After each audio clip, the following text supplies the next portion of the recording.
Lucas 19, 28 al 44. Estamos ya en los últimos capítulos de nuestro estudio de Lucas.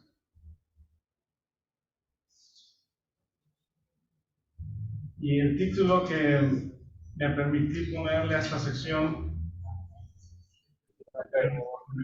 Jesús llora sobre Jerusalén. Creo que ese es como que el corazón de Jesucristo que lo lleva a dar su vida en la cruz, pues en los siguientes capítulos, en los siguientes eventos, en la siguiente semana de este momento. Y cuando alguien llora es porque fibras sensibles de su corazón han sido tocadas y hay un interés verdadero en lo que está involucrado con esa persona o estas personas en esta ocasión, en esta ciudad, y lo que ahí ha acontecido, lo que significaba, lo que significa y lo que va a suceder cuando regrese en esta ciudad. No pierdan ahí Lucas, voy a leer este texto. Alégrate mucho, hija de Sión, da voces de júbilo, hija de Jerusalén. He aquí, tu rey vendrá a ti, justo y salvador, humilde y cabalgando sobre un asno, sobre un pollino, hijo de asna. Estas palabras son del profeta Zacarías, de unos 430, 420 años antes de que aconteciera esto. Y en este texto de Lucas hay varias cosas bien interesantes. Espero que sea interesante para todos, que sea de utilidad para todos, porque hay dos profecías en este texto, ¿sí? La primera es esta profecía cumplida del Señor Jesucristo.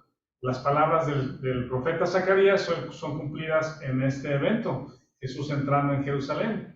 Pero la segunda profecía la hace el mismo Jesucristo respecto a lo que le va a suceder a Jerusalén. A ver si lo vemos, pues es muy interesante que en este mismo evento hay dos profecías involucradas, una cumpliéndose y otra expuesta por el Señor Jesucristo de lo que le va a suceder a la ciudad. Estas palabras de Zacarías suceden posteriormente al destierro, a los años de cautividad del pueblo de Israel o de la nación, hablamos de Babilonia en la cautividad, esos 70 años de cautiverio. El rey Ciro, pagano pero usado por Dios, permite que los judíos empiecen a regresar a Jerusalén para reconstruirla, ¿verdad? Dios pone en el corazón de Ciro, mueve en el corazón de este hombre poderoso, muy poderoso en ese tiempo, de la nación más poderosa en el planeta, o por lo menos en la región, que permitiera a los judíos regresar de la cautividad a reconstruir la ciudad. Y uno de los que regresan, o de los que lidera ese regreso, es un hombre llamado Zorobabel. No solamente Zorobabel encabeza el regreso a Judá, estaba escuchando que son 40 días caminando desde el norte, donde estaban cautivos, hasta el sur en Jerusalén para regresar.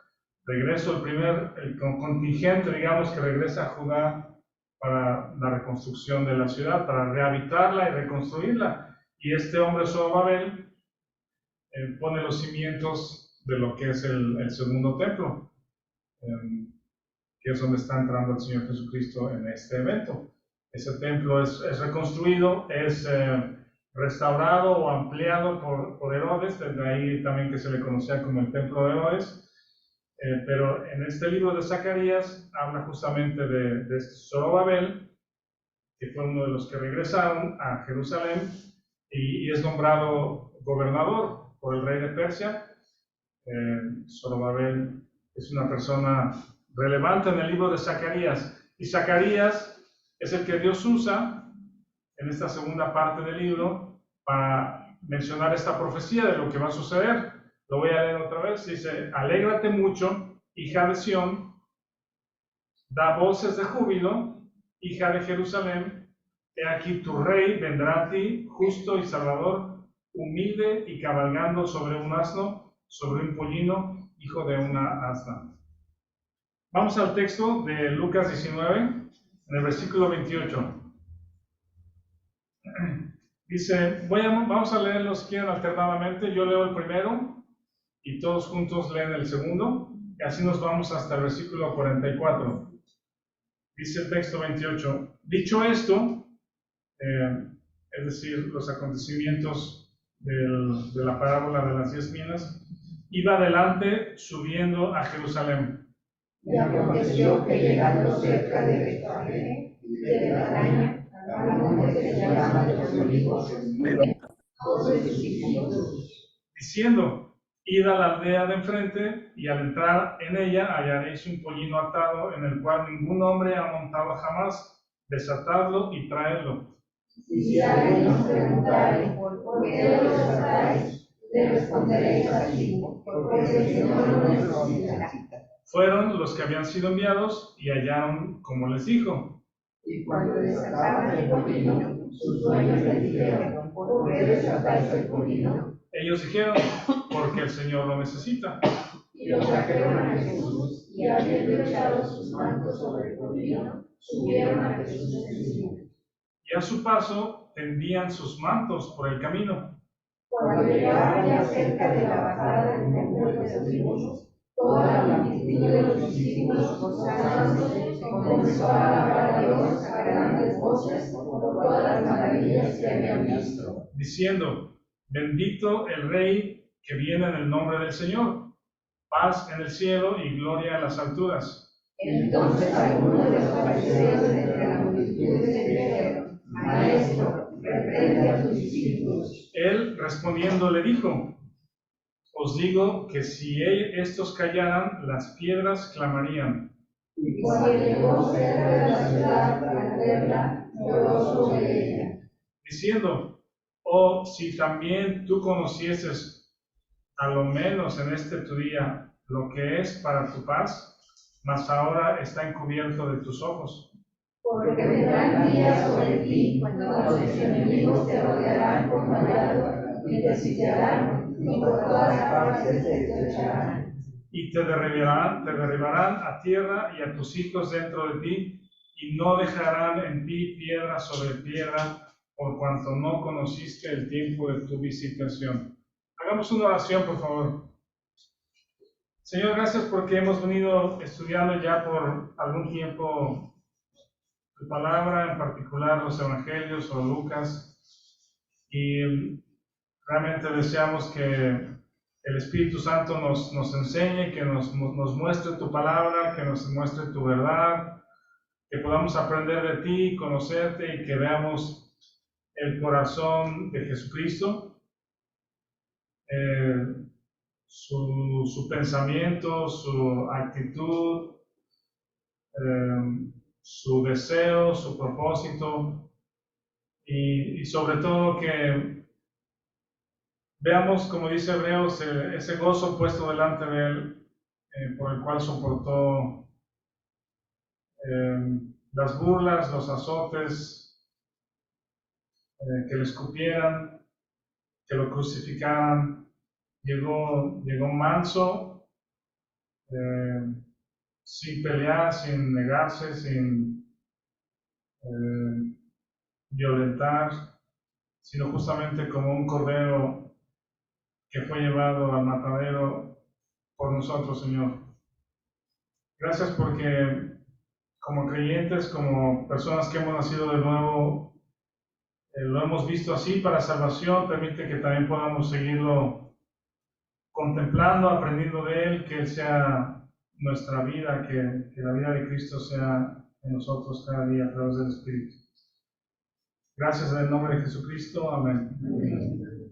Esta entrada a Jerusalén se lleva a cabo por la puerta que se llama Oriental. Tiene varios nombres. Es la puerta oriental, también le llaman la Puerta Dorada. La antigua Jerusalén tiene ocho puertas. Tenemos ahí las imágenes que nos muestren, por favor. Y déjenme, donde está señalada las flechas en rojo son las 8 puertas. Una es la más moderna, digamos, creo que data de 1880 y tantos, que es esta de acá. ¿Por qué es esta? ¿Cómo se llama esa puerta? Puerta de Damasco. No, creo que esa no es. Es la otra puerta. ¿Cómo? Herodías. Una de esas dos. Ahorita verifico, pero es de 1800 y fue hecha más bien como para los visitantes. Pero todas las demás fueron ¿Herodes? Debe ser esta, mira, el nombre nos dice, nos descubre el secreto. Acá está Puerta Nueva, no la había visto así. Pero esta creo que data de 1887 y fue abierta para visitantes, para las personas que llegaban a la ciudad. Pero todas las demás son puertas antiguas. Y la puerta por la que entró el Señor Jesucristo es la de Oriente, que es la que está de este lado, la Puerta Dorada. Actualmente está bloqueada. Bueno, la puerta que actualmente está bloqueada no es la misma por la que entró el Señor Jesucristo, porque no existía la Puerta Dorada, existía una entrada, pero por lo que el Señor Jesucristo está profetizando aquí también, lo que está anunciando, la ciudad de Jerusalén fue destruida en el año 69-70 por los romanos, y después fue reconstruida la puerta actual, que se llama la Puerta Dorada y que está bloqueada, fue construida posterior a la entrada del Señor Jesucristo, pero por esa, el oriente es donde entró el Señor Jesucristo. Y es la puerta que tenía un acceso más rápido al templo, no solamente porque venían de Jerusalén, de Jericó hacia Jerusalén, esa era la entrada típica, digamos, de los que venían de Jericó, y porque había ciudades como las que aquí menciona, Betania, Betfagé, y afuera, como vimos en la otra imagen, está el Monte de los Olivos. Esa fue la entrada por donde llegó el Señor Jesucristo y sus discípulos en esta ocasión. Gracias. Tenemos la otra. Una vez si quieres ponerla. Ana, muchas gracias. Está un poco pequeña, pero esa es la puerta actual de la zona por donde entró el Señor Jesucristo. En el año 1500 y tantos, por aquí lo anoté, 1540, un sultán del Imperio Otomano la mandó bloquear, la cerrar, porque estaba anunciado, se anunciaba que el Rey Jesucristo iba a regresar por ahí, entonces dice que no va a poder entrar, pues no va a entrar aquí. Entonces, de hecho, todo esto es ¿cómo se llama? Un panteón. Exactamente, un panteón por el oriente también está bloqueando la entrada del Señor Jesucristo para cuando lleguen por esa zona. Entonces, este relato, bueno, déjenme explicarles algo. Si quieres, ya, Alan, muchas gracias. Vean esto que está bien interesante. Jerusalén, la ciudad de Jerusalén, ¿se acuerdan quién la fundó? ¿O con qué propósito fue escogida, fundada la ciudad de Jerusalén? ¿Quién dijo David? ¿Natalia?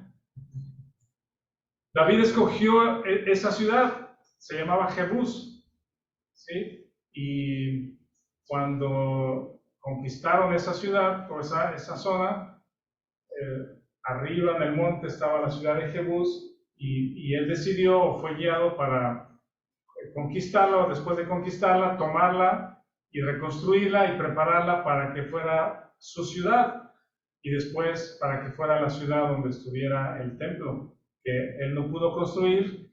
Él tuvo los planos, pero su hijo Salomón finalmente construyó, y iba a ser la ciudad, la capital del reino, y se le conoció como la ciudad de David, y eso sucede por el año 1004, cuando la ciudad de Jerusalén es fundada de alguna manera. Ya obviamente había construcciones antiguas de ciudades o de Jebús que habían construido ahí, pero la gran ciudad de Jerusalén, que se convirtió en la capital del reino, fue fundada por David.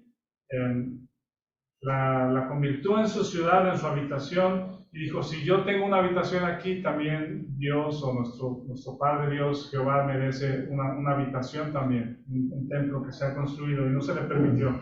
Pero esta ciudad de Jerusalén, durante toda su historia, ha sido 12 veces destruida, 12 veces destruida, ha sido 20 veces sitiada. Si ven a lo largo de las historias del Antiguo Testamento, los babilonios llegaron, sitiaron, destruyeron y se llevaron cautivos. Ha habido 20 veces que ha sido sitiada, 50 veces capturada o tomada por los enemigos. Sin embargo, es una ciudad. Bueno, otro de los datos interesantes es de que se le conoce actualmente como que es el centro de las tres grandes religiones del mundo. Están ahí o son veneradas las cosas que hay ahí, los edificios, los eventos, tanto el judaísmo, ¿verdad? Ahí en Jerusalén han visto la cúpula esa dorada, ¿sí? Ya estamos viendo también algo de ese documental, que esa cúpula o ese templo fue construido sobre la roca donde Abraham sacrificó a su hijo, ¿verdad? Y lo iba a sacrificar. Pero también los musulmanes creen que sobre esa misma roca es donde Mahoma ascendió al cielo, entonces también es venerada por los musulmanes. Entonces es el centro del judaísmo, el centro del cristianismo y el centro de adoración de los musulmanes, del Islam. Entonces es muy particular esta ciudad, muy única. ¿Vale? En la tumba de los patriarcas está sobre la mera franja de Gaza. Ajá. Pues, está supuestamente los cuerpos de Abraham, de Isaac y de Jacob. Okay. Pero no recuerdo cuál de los dos, si Isaac o Jacob, porque el templo está justamente donde está la división y el conflicto. Okay. Entonces, como casa de película de los que se pelean de aquí para allá no entra, y de para acá no entra. No recuerdo cuál de los dos, si Isaac o Jacob, está del lado palestino en el templo y no pueden entrar los israelíes, los judíos, a ver el cuerpo del patriarca. Pues. Está curioso porque el templo sí está sobre la mera división. Sí, donde reposan los cuerpos de los tres patriarcas. Hay mucha información interesante sobre las religiones y de lo que sucedió ahí, lo que va a suceder. Está tremendo ahí. Sí, realmente. Salomón amplió las murallas que había previamente y construyó el primer templo, que fue destruido después por los de Babilonia. El primer templo, reconstruido, como les digo, por Zorobabel, y luego las murallas por Nehemías. Establecieron el culto en ese segundo templo. Herodes lo amplió para él, o sea, para los judíos, pero para gloria de él. Herodes el Grande, constructor, el cual después fue derribado, vamos a ver algo más adelantito, en el año 69-70 por los romanos. Pasando un poquito a los evangelios, vean esto que me parece muy interesante, a ver si es para ustedes también. Solamente de los 4 evangelios, ¿sí? En los 4 evangelios, habíamos visto al principio algunas imágenes que les compartía de que hay muchas historias que solamente Lucas platica, ¿sí? Y ninguno de los otros 3 platican. Hay otras historias que los evangelios sinópticos, que son Mateo, Marcos y Lucas, platican de alguna manera casi similar en algunas ocasiones, casi el mismo relato. Más Mateo y Marcos comparten a veces casi el mismo relato, muy parecido. Lucas de repente un poquito diferente, pero se le llaman los evangelios sinópticos a Mateo, Marcos, Lucas, porque comparten muchas historias los 3 evangelios. Juan es el que parece que lleva otra secuencia de eventos que también es muy buena y muy interesante, que él como testigo de muchos de los eventos lleva otra secuencia de eventos y es diferente, por eso no se le considera como uno de los sinópticos. Es esa parte, pues, pero también nos da muchísima información muy importante. Aquí va la pregunta o el comentario. ¿Saben cuántas historias o cuántos eventos platican los 4 evangelios? ¿Tienen alguna idea? ¿Quieren adivinar? ¿Cuántos eventos los 4 evangelios sí los platican, sí los narran, sí los mencionan? ¿Alguien quiere adivinar algún número? Marcos, ¿un número? 4. Ok. ¿Alguien más? ¿Después 31? 31. Creo que no. Si quieres, luego los volvemos a contar. Con milagros parecidos. Tengo una Biblia de estudio que decía que eran 31 relatos. 31 que eran juntos con milagros, pues. 33. ¿Alguien más?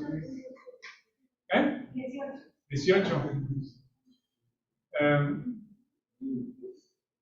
Yo tengo que son 10 eventos. 10 eventos los mencionan, por lo menos en un versículo, los 4 evangelios. ¿Sí? Uno de esos 10 eventos es lo que se le conoce como la entrada triunfal a Jerusalén, o Jesucristo entrando a Jerusalén previo a su muerte, una semana antes de su muerte, conocido actualmente como el Domingo de Ramos, es la celebración, ¿no? Una semana antes de la resurrección. Les voy a decir cuáles son los 10 eventos que tengo enlistados, que los narran, por lo menos en un solo versículo, los 4 evangelios. ¿Sí? El primero es que Jesús inicia su ministerio en Galilea, en la parte del norte, como habíamos estudiado, ¿no? Por lo menos los 4 evangelios hacen mención en un versículo que Jesús inicia su ministerio en Galilea. El segundo evento o mención es que Jesús alimenta a los 5,000, la alimentación de los 5,000 la narran los 4. El tercero es esta entrada a Jerusalén. Vean que del tiempo del ministerio de Jesús o de su anunciamiento o nacimiento, casi no comparten ningún evento. ¿Amén?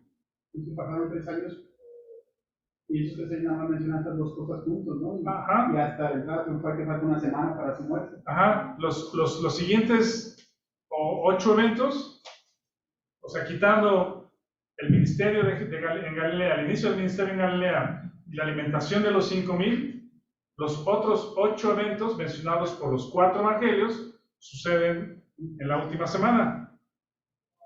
El tercero es la entrada a Jerusalén. El cuarto es Jesús anuncia o anticipa que hay un traidor, ¿verdad? Entre ellos, alguien me va a traicionar, a entregar. El quinto es Pedro niega a Jesús. El sexto, Pilato sentencia a Jesús, ¿sí? Librando a Barrabás y entregando a Jesús a la cruz. El séptimo es la crucifixión, ¿verdad? O el evento de la crucifixión, crucificando al rey de los judíos. El octavo es la muerte de Jesús, consumado es, muerto. 8, Jesús es enterrado y sepultado. 9, quiero decir, y 10, los discípulos visitan la tumba, ¿sí? Visitan la tumba, que van corriendo, y las mujeres y los discípulos visitan la tumba. Según la información que yo tengo, estos son los 10 eventos que comparten los 4 evangelios. Entonces, de su anunciamiento, o lo previo, o las genealogías, su nacimiento, los detalles del nacimiento de Jesús, el ministerio, los discípulos, todos los eventos que narran mayormente los evangelios, cada uno tiene información un poco diferente, ¿sí? Y parece que los 4 se van centrando o van haciendo un embudo, por decirlo, se van enfocando en la última semana, en Jesús llegando a Jerusalén y todos los eventos que ahí suceden hasta su muerte y crucifixión. Y este evento, como les digo, que lo narran los 4, creo que vale la pena, merece la pena en nuestro estudio, irnos rápidamente a los otros 3. Ya vimos la narración de Lucas. Vamos a ver cómo lo narra rápidamente Mateo, Marcos y Juan.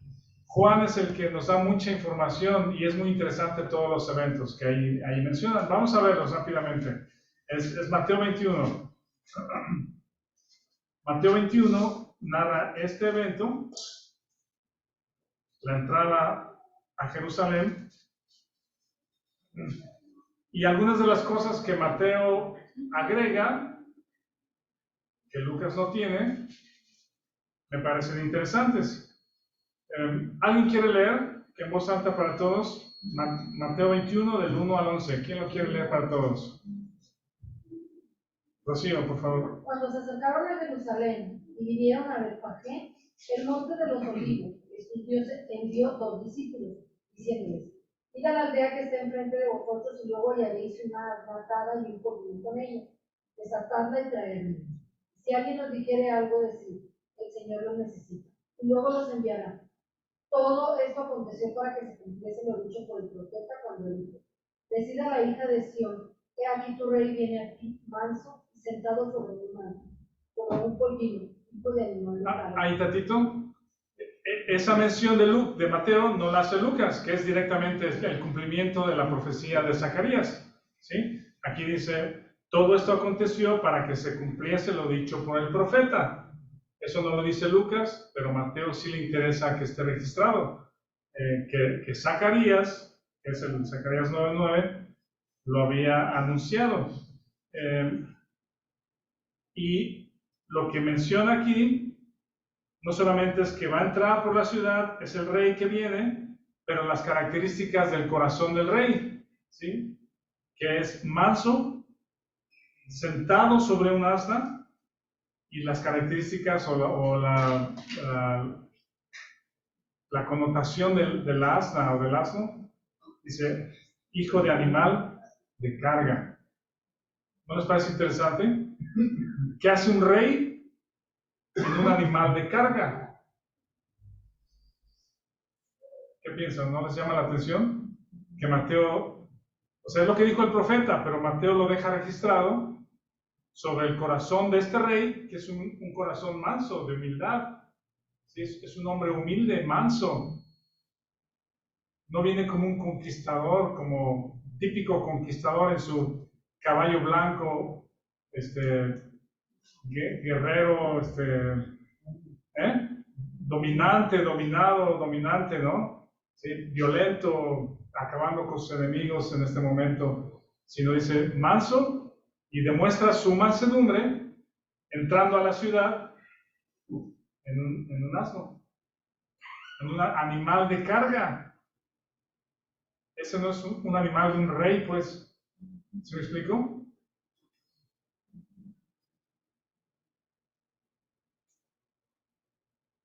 Si quieres notar tu entrada a una ciudad,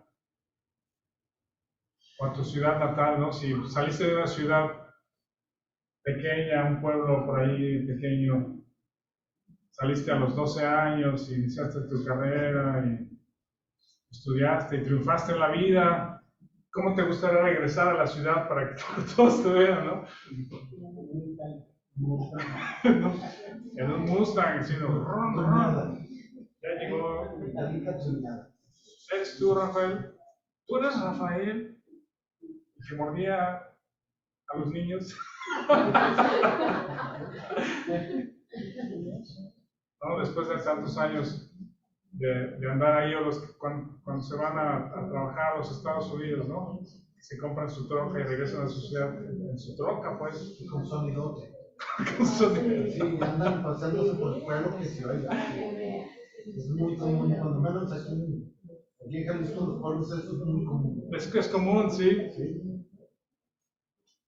El corazón de Jesucristo es un corazón de mansedumbre, de humildad, y lo muestra pidiendo entrar en un animal de carga. Eso lo registra aquí en Mateo. ¿Y quieres continuar, Rocío, por favor, en el 6? Sí. Y los discípulos fueron e hicieron como Jesús les mandó. Y trajeron el asna y el pollino y pusieron sobre ellos sus mantos, y él se sentó encima. Y la multitud, que era muy numerosa... Ese es otro dato que Lucas no nos da, que la multitud era muy numerosa. En el otro dice que eran sus discípulos los que estaban cantando o haciendo hosanas, alegría, y pusieron sus mantos, pero no nos dice mucho de la multitud. Y aquí Mateo dice que la multitud era muy numerosa. ¿Quieres continuar? Tendía sus mantos en el camino, y otros cortaban ramas de los árboles y las tendían en el camino. Y la gente que iba adelante y la que iba detrás aclamaba diciendo: Hosana, al Hijo de David. Bendito el que viene en el nombre del Señor. Hosana en las alturas. Cuando entró él en Jerusalén, toda la ciudad se conmovió diciendo: ¿Quién es este? Y la gente decía: Este es Jesús, el profeta de Nazaret de Galilea. Esas son otras cosas que agrega, que Lucas no dice que tiraban ramas, Mateo sí dice que tiraban ramas de los árboles, dice, y que la gente pregunta: ¿quién es este? Y la respuesta es Jesús, el profeta de Nazaret. Eso es lo que conocían de él, que era profeta. Muchos todavía no habían identificado que Jesucristo era el Mesías, el Salvador.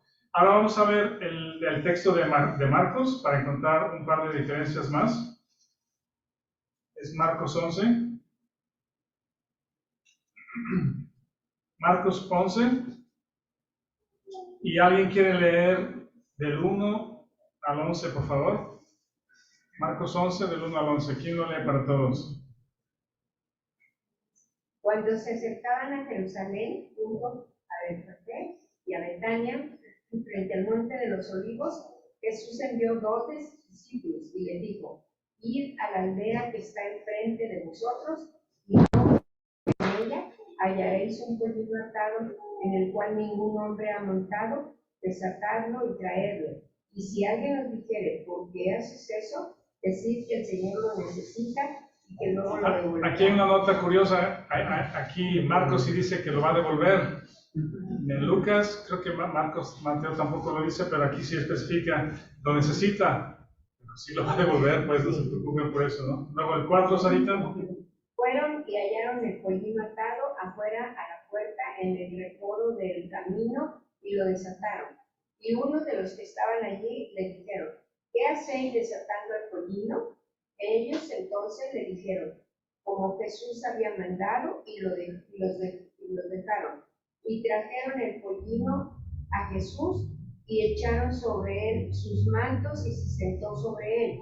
También muchos tendían sus mantos por el camino y otros cortaban ramas de los árboles y las tendían por el camino. Y los que iban delante y los que venían detrás daban voces diciendo: Hosana, bendito el que viene en el nombre del Señor. Bendito el reino de nuestro padre David que viene, hosana en las alturas.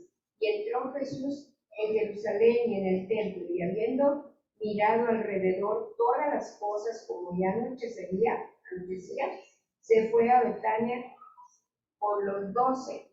Ajá. ¿Qué información interesante nos agrega Marcos? Ya muchos días se fue a Betania con los 12. ¿Que se regresó a Betania? Regresó a Betania con los 12. Ajá. Dicen que nunca pasó una noche en Jerusalén, ¿no? Solamente cuando fue encarcelado. Ajá. Llega, dice, habiendo mirado alrededor todas las cosas, o sea, llegó a Jerusalén, subió al templo que estaba inmediatamente ahí. De hecho, la batalla de la conquista de los romanos, o de la toma que hicieron los romanos de Jerusalén, se lleva a cabo en esa misma zona, mayormente. Y en un momento de la batalla, de un lado estaban los judíos rebeldes, o la resistencia judía, estaba el templo en medio, y del otro lado estaban los romanos. Lucharon desde abril hasta septiembre, son casi 5 meses.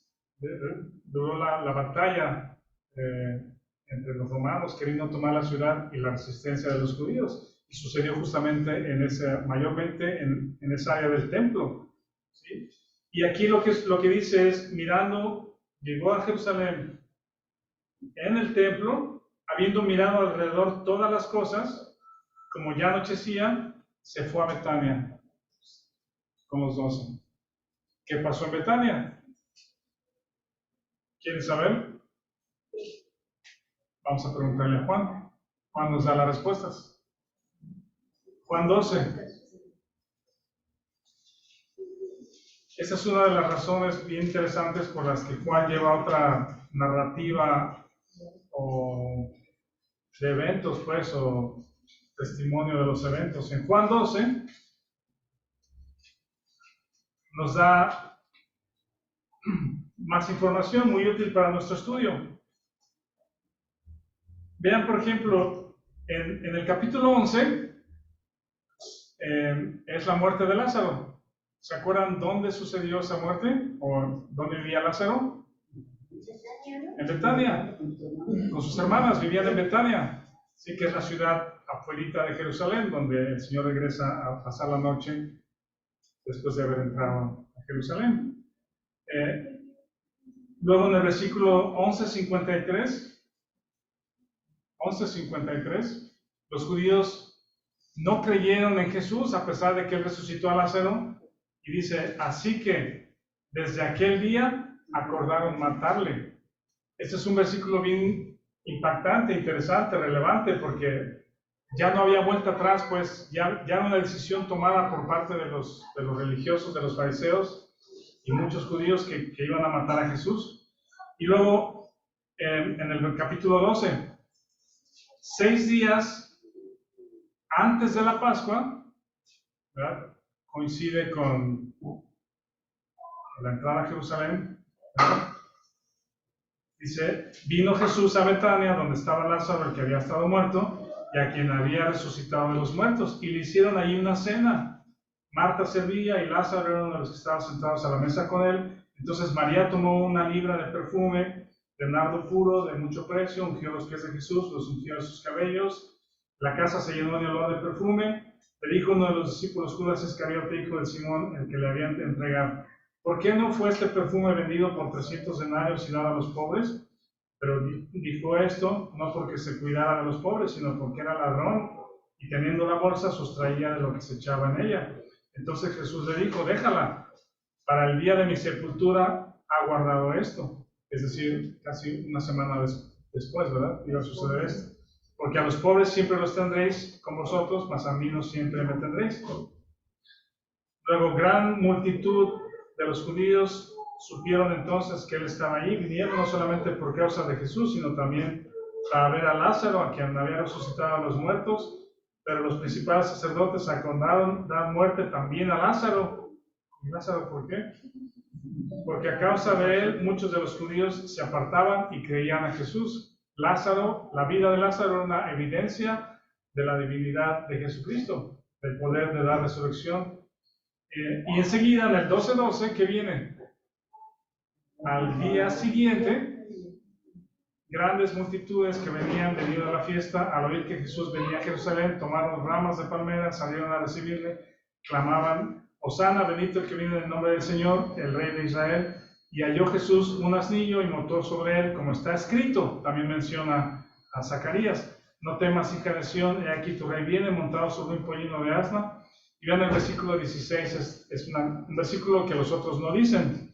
Estas cosas no las entendieron sus discípulos al principio, pero cuando Jesús fue glorificado, entonces se acordaron de que estas cosas estaban escritas acerca de él y de que se les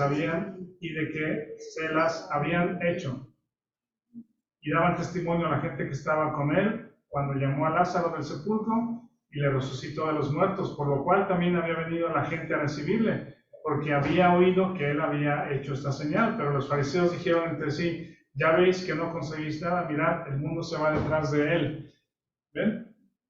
¿Cómo está ligada la resurrección de Lázaro con la entrada a Jerusalén y que la gente, por causa de Lázaro, también decía, él es el rey, es el Mesías? Y los fariseos decían, ya ven, nada podemos hacer en contra de él, y decidieron matarlo, decidieron darle muerte. Entonces, juntando los eventos, vean que si están de acuerdo conmigo, llegando de su viaje de Jericó con Zaqueo, ¿verdad?, la parábola de las 10 minas en el camino, manda a los 2 discípulos por el asno, traen el asno, ya me adelanté. Antes de mandar, pasa la noche en Betania, ¿sí? Pasa la noche previa a la entrada en Betania, según nos está diciendo Juan, la cena con Marta, María y Lázaro.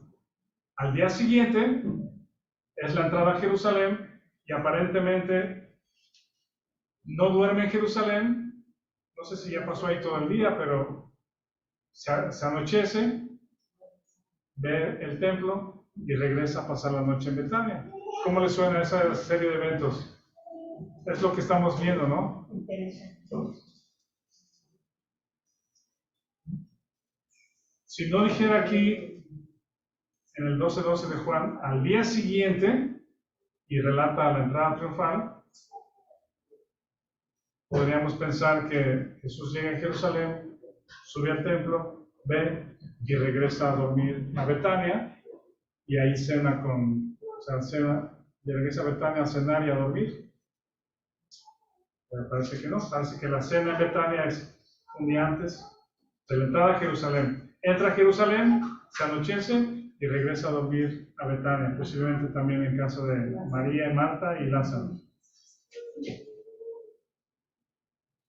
El versículo 16 es esta parte del 12 y 16 de Juan. ¿Alguien lo lee para todos otra vez? Es este tipo de cosas que les digo que los discípulos no entendían, y ya después de los eventos es como, ¿te acuerdas que el Señor dijo esto? Ah, es por esto, ya lo estamos entendiendo, ¿verdad? ¿Alguien lo lee el 16, por favor? Estas cosas no las entendieron sus discípulos al principio, pero cuando Jesús fue glorificado, entonces se acordaron de que estas cosas estaban escritas acerca de él y de que se las habían. Ajá. No habían entendido, pero después de que Jesús había sido glorificado, es decir, resucitado y ascendido, se acordaron de estas cosas escritas y de lo que había sucedido. Y vamos luego a tomar otros versículos de Juan, el capítulo 13 de Juan, porque nos da mucha información también de la última cena. Bueno, vamos a ir rumbo al final a Lucas. Regresamos a Lucas 19.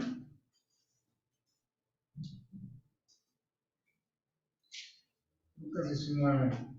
Y aquí vamos rumbo a la conclusión y a la lección. En el versículo 19:40 dice, él respondiendo dijo, os digo que si estos callaran, las piedras clamarían. Y cuando llegó cerca de la ciudad, al verla, lloró sobre ella. ¿Han escuchado la frase seguramente Vox Populi, Vox Dei? ¿Verdad? ¿Qué significa esto? La voz del pueblo es la voz de la ley. Ajá. Es lo que hay que hacer. El pueblo manda, pues. ¿Sí? Sin embargo, hemos visto que en esta ocasión, si hubiese seguido la tradición o la filosofía o el Vox Populi, Jesús hubiese sido aclamado rey, ¿verdad? Porque es lo que la gente decía, la multitud decía, los discípulos, la gente pedía rey, pero no es el tiempo, no es el plan, no es el momento, no es el camino, no es un movimiento democrático, no es que la multitud lo proclame rey y entonces por eso es rey, ¿verdad? No es un movimiento desde abajo para levantar a un rey de los judíos, sino que el rey está entrando a la ciudad para dar su vida en rescate de los perdidos. Y regresará un día, como ya anunció en las parábolas de las 10 minas, como rey, regresando a la ciudad para tomar posesión del reinado. Doble profecía en este texto. La cumplida por la entrada a Jerusalén del profeta Zacarías y la emitida por parte de Jesús después de que llora por la ciudad. Las fibras sensibles del corazón del Señor Jesucristo, lo que ha sucedido en esa ciudad, lo que significa esa ciudad como la habitación de Dios en medio de su pueblo, el templo, el lugar de expiación de los pecados, el cordero sacrificado allí, Dios entre nosotros, ahora no significaba nada.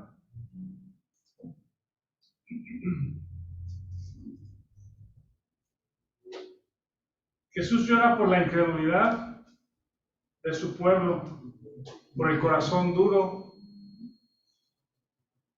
del pueblo de Dios y por el rechazo del Salvador, del Mesías.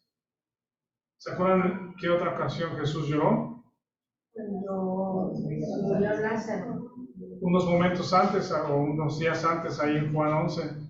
¿Verdad? Quizá ya tenía el corazón, ¿cómo se dice?, sensible a estas cosas, pues, a su pueblo, a su gente, viene a entregar su vida y él fue rechazado. Y enseguida emite esta profecía sobre Jerusalén. O si también tú conocieses, a lo menos en este día, en ese tu día, lo que es para tu paz, es para tu paz, mas ahora está encubierto de tus ojos. ¿Sí? Está encubierto a sus ojos el Mesías, el Salvador. Porque vendrán días sobre ti cuando tus enemigos te rodearán con vallado, te sitiarán y por todas partes te estrecharán.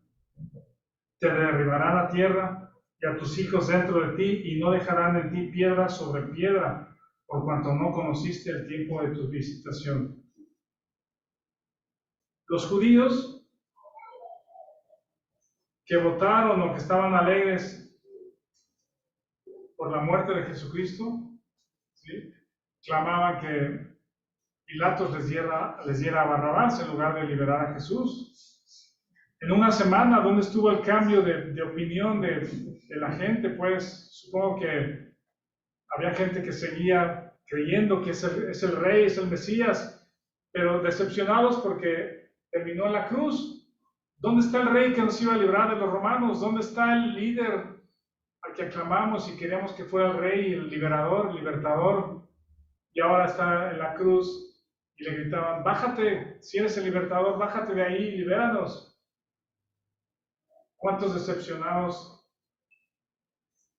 necesitados de libertad, deseosos de la grandeza de Jerusalén, continuaron en rebeldía?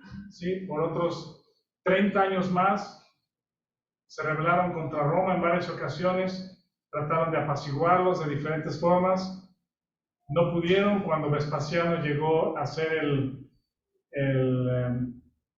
emperador, ¿verdad? Su hijo Tito, que era el general, o llegó a ser general. Vespasiano era el general, y el general Vespasiano llegó a ser emperador, y ahora Tito era el nuevo general. Las cosas en Jerusalén ya estaban muy complicadas, y entonces el ejército fue para acabar con ellos de una vez por todas, con esas rebeliones, o rebeldías, pues, de los rebeldes judíos. Pues pueden ver ahí documentales respecto a eso. El sitio en Jerusalén duró meses. Por lo menos 20,000 judíos en la ciudad de Jerusalén tomaron las armas, los escudos, defendieron la ciudad, batallaron, perdieron su vida y no pudieron contra el dominio de los romanos. Roma los aplastó en una batalla sangrienta. Tito llevó las buenas noticias al emperador de que la ciudad había sido tomada. Tomaron otras 2 o 3 ciudades ahí alrededor. Llegaron hasta Masada, estábamos viendo ayer. ¿Han visto esta construcción en las montañas llamada Masada? Vean por ahí. Hasta allá fueron los romanos, hasta arriba, para aplastar y terminar con todos los rebeldes que estaban en la región. Y como Jesús dijo, te derribarán a tierra, a tus hijos dentro de ti, y no dejarán en ti piedra sobre piedra. El templo fue quemado. Los romanos tomaron todos los instrumentos o los elementos, los utensilios del templo. Lo que está desaparecido es el arca del pacto, ¿verdad, hermano? No se sabe dónde está. ¿Tienes alguna idea? ¿El Señor la llevó? Allí estaba y no la encontraron.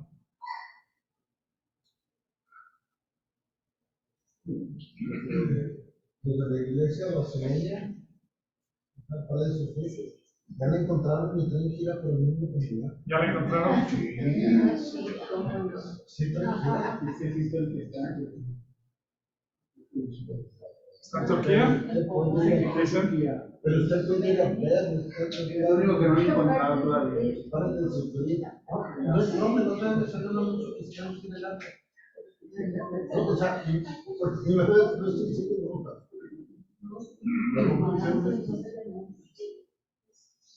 En abril, justamente cuando los judíos estaban celebrando la Pascua, en la semana de la celebración de la Pascua, llegaron los romanos a sitiarla. Piensen en eso, ¿qué significado tiene? Celebrando aquí el Mesías que va a venir, cuando ya vino 30 años antes, y celebrando la Pascua, les dan la noticia que los romanos están llegando a sitiar la ciudad. Durante 5 o 6 meses duró la batalla. Sí hubo una defensa valiente de parte de los judíos rebeldes que deseaban un rey con todo su corazón y no entendieron, ¿verdad? Por generaciones no entendieron que el rey ya había venido, que el libertador ya había venido. Y Jesús termina con estas palabras, esta sección, y dice: por cuanto no conociste el tiempo de tu visitación. Eso es para llorar, ¿sí?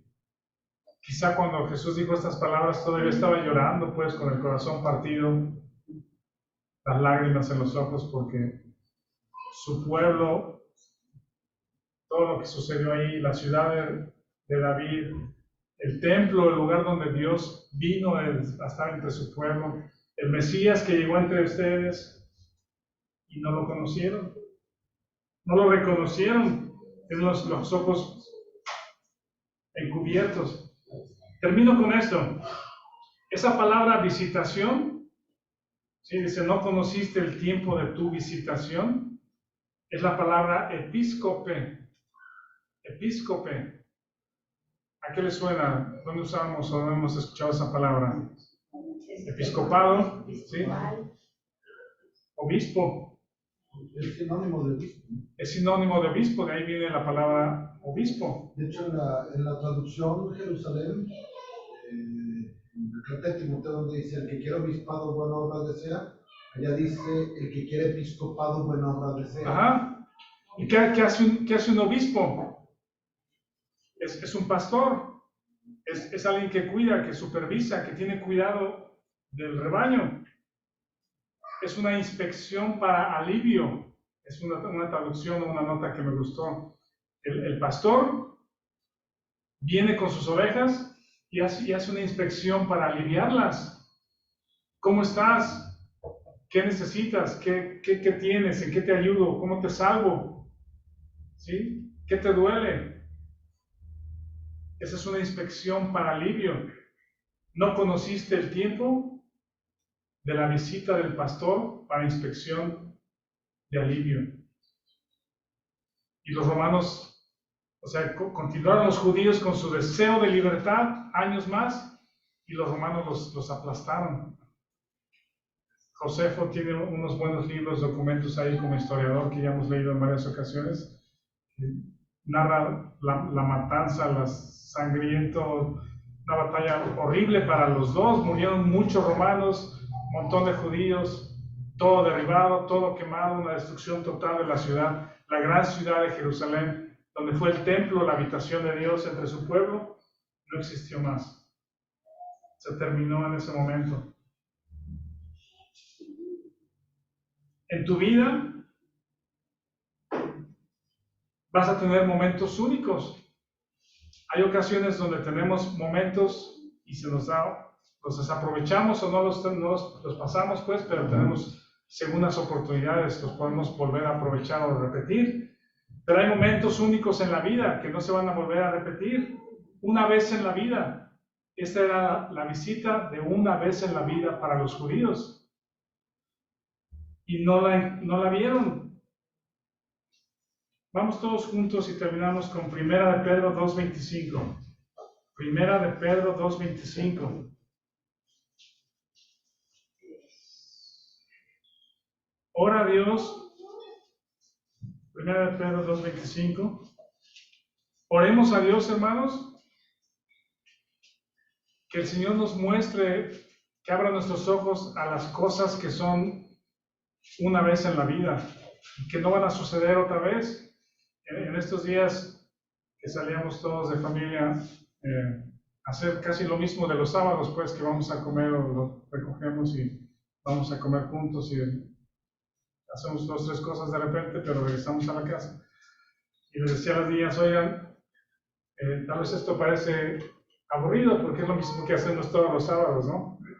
Vamos a trabajar, regresamos, nos cambiamos, vamos a comer, es como que un día también familiar, hacemos un par de cosas a veces y a lo mejor la repetición del evento puede ser aburrido, pero ayer les decía a las niñas, oigan, piensen que a lo mejor estos momentos se van a acabar un día, ¿sí? Ya no vamos a estar juntos en algún día, por cualquiera que sea la razón, o pues se casan o ya no estamos, y apreciemos, o sea, aprecien este momento, pues, porque parece que es lo mismo de cada sábado, pero de repente esos momentos ya no van a estar.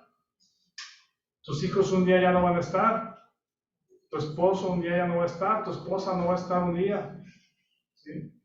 A lo mejor esta iglesia ya no vas a estar un día en esta iglesia, a lo mejor por trabajo te vas a otro lugar, a otra ciudad, no sé, hay muchos eventos donde son una vez en la vida, a veces duran semanas, meses, años, pero son ocasiones únicas y eso me lleva a apreciar lo que tenemos hoy, pues el trabajo, la salud, los hijos. Vean lo que dice 1 de Pedro 2:25, este Pedro que estuvo ahí y que fue de los que se acordaron. ¿Te acuerdas que el Señor dijo esto? Y a escribirlo. Dice, vamos a leer desde el 21.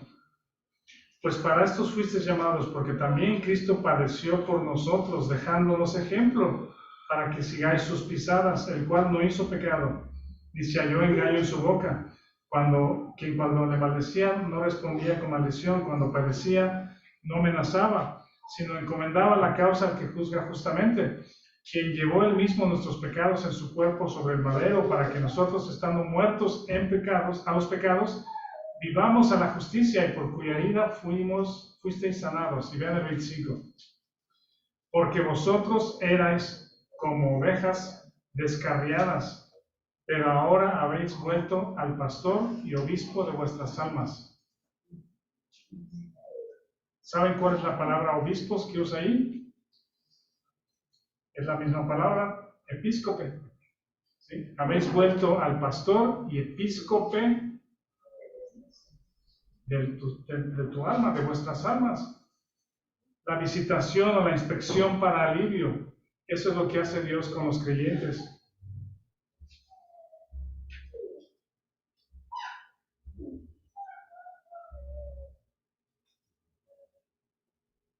Conoce tu visitación, conoce el tiempo en que el Señor te está llamando, el que te está tratando contigo, el que te está dando alivio, el que te está cuidando. Oremos para que no perdamos la vista de todo esto que Él está haciendo entre nosotros. Bueno, muchas gracias. Gracias, Héctor. Terminamos por hoy.